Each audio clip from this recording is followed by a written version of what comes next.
My name is Richard Elmstadt, and I used to call this city home.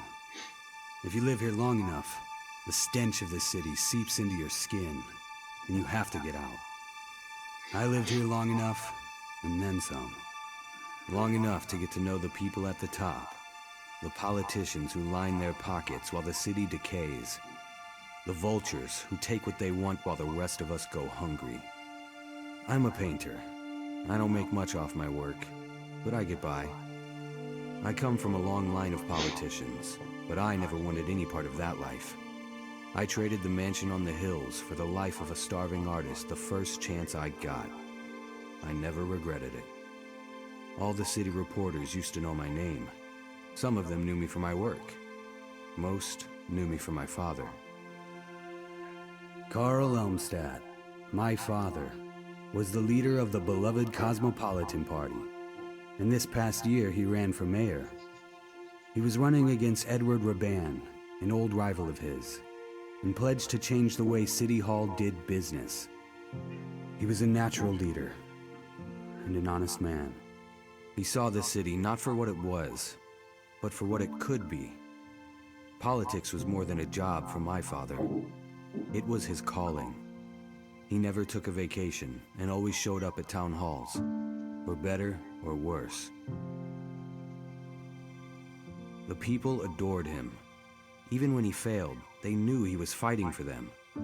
He was fighting to take the city back, and the vultures at the top weren't going to let him. The night it happened was nothing special. He was working from home, as he often did. That night was his last. A cold-blooded armed robber broke in and shot him. The killer stole everything he could and left my father bleeding on the floor. My father was a noble man. He deserved better. When I was a kid, my father never had time for me.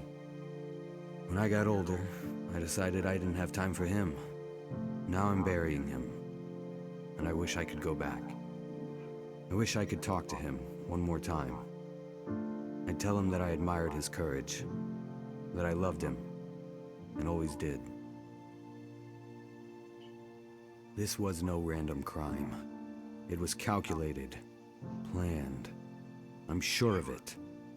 After the election, my father made enemies, and that night one of them struck back.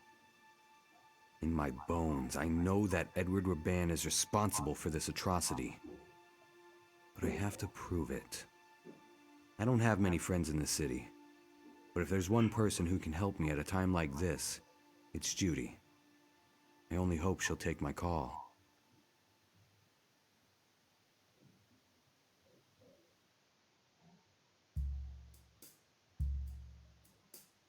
Hello, Patricia. I really missed you. Hi, Dad. How was your trip? I hope you weren't bored. It's a long way from home. What do you think? I was just staring out the window contemplating life? It's the 21st century, Dad. I have my phone. Can we just skip the lame small talk? Well, somebody's a bit cranky from the trip. Why don't you just relax a bit? We'll talk later. Can't wait.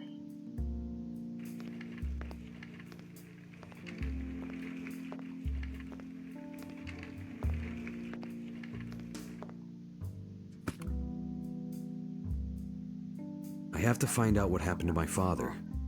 I know I haven't spoken to Judy in more than 6 years, but I need her help.